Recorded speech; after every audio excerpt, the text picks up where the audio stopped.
So this is a really cool book we have. It's called Toys, Amazing Stories Behind Some Great Inventions. It's by Don Wulffson and it has illustrations by Laurie Keller. And what is in this book? It's a nonfiction book. It was published by Henry Holt and Company way back in 2000. And each chapter is a different toy or a different kind of toy. And what this book teaches you is exactly where those toys came from. And one of the ones I think is most interesting is the chapter about the Slinky. Because do any of you know how a Slinky came to be? It was a mistake, a goof up, an invention that didn't work, a flop. That's what the Slinky was, at least in the beginning. In 1945, an engineer by the name of Richard James was hard at work in a Philadelphia shipyard. The U.S. Navy had hired him to invent a stabilizing device for its ships. When a ship is plowing through the waves at sea, it pitches and plunges and rocks every which way. And its navigational instruments do too. Richard's job was to come up with something that would counterbalance the instruments so that they would be level at all times. Springs. Richard believed that some arrangement of springs would do the trick. He tried all different types and sizes and put them together in every conceivable way. For weeks, he toiled making dozens of different devices, but none of them worked. In fact, he never did come up with the item the Navy had hired him to invent.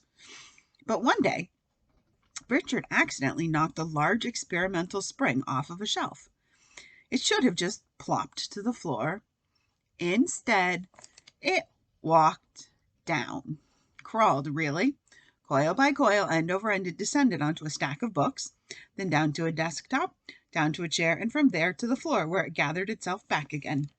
He tried it again and again. Each time, the same thing happened, which is exactly what a Slinky does today. As soon as the workday was over, Richard hurried home. Fascinated with the strange spring, he showed his wife Betty what it could do. Together, they tried it out in all sorts of ways and in all sorts of places. It was especially good at walking downstairs. A toy. Richard didn't think of it that way. Betty did. She was the one who realized that what her husband had invented was a terrific toy. Betty was also the one who named it. At first, all sorts of names came to mind, but none seemed quite right. For the next 2 days, she thumbed through a dictionary, keeping a list of some of the best possibilities. Finally, she came upon what she believed was the perfect word to describe the toy: Slinky. Early the next year, Betty and Richard James borrowed $500 to have 400 Slinkies made. They went from store to store, trying to get the owners to stock them. A few did. But despite Slinky's wonderful ability to walk, it didn't move off the shelves. Not a single one was bought. Richard and Betty were discouraged, but not about to give up. Slinky was a super toy, they were sure, and it would sell, but people needed to be shown what it could do. They went to the manager of a large department store named Gimbel's. It took a lot of talking, even a little begging, but finally they convinced the manager to let them put on a demonstration. Fearing the worst, Richard slipped $1 to a friend to make sure at least one Slinky would be sold. It turned out, though, that he had no need to worry. Shoppers stared in amazement as the steel coil gracefully walked down a sloped board. Within 90 minutes, the entire stock of 400 had been sold. Before long, Richard and Betty were able to start their own company. Within a few years, they were millionaires. As for Slinky, 250 million have been sold to date. Remember, that was 20 years ago. Slinky's sales are as strong today as ever. In the world of toys, Slinky still walks that walk and shows no sign of ever slowing down. Then we have some pretty good facts about Slinkies. The early Slinkies were made of blue-black Swedish steel. In the first year of production, this material was replaced with less expensive American metal. And of course, this was, remember too, for the price, this was back in 2000. At $2 a piece, a Slinky costs only twice what it did 50 years ago. There are about 80 feet of wire in a standard-sized Slinky. 80 feet. During the Vietnam War, the Slinky reverted to its original role.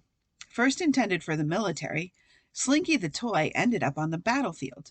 Carried by radio men in the jungles of Vietnam, Slinkies were tossed over high tree branches as makeshift antennas. It takes approximately 10 seconds to manufacture one Slinky. And Slinkies make good scarecrows.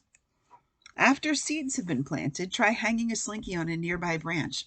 With the slightest breeze, it'll dance around and birds will stay away. Slinky's most recent accomplishment was in outer space. Bunches have gone aboard space shuttles. The purpose? To test the effects of zero gravity on springs. And if you found that interesting, there is, let me see, you can also read about the seesaw, Legos, Tops, Mr. Potato Head. That's a fun one because Mr. Potato Head was originally an actual potato. Playing cards, Silly Putty. That's a fun one. Wind-up toys, hobby horses, bicycles, remote-controlled toys, Raggedy Ann, Toy Soldiers, Twister, Parcheesi, Checkers, Magic Rock, Super Bowl, toy trains, Play-Doh, table tennis, pinball games, video games, Trivial Pursuit, kites, and novelty gags. All kinds of stuff in this fun book. Bye.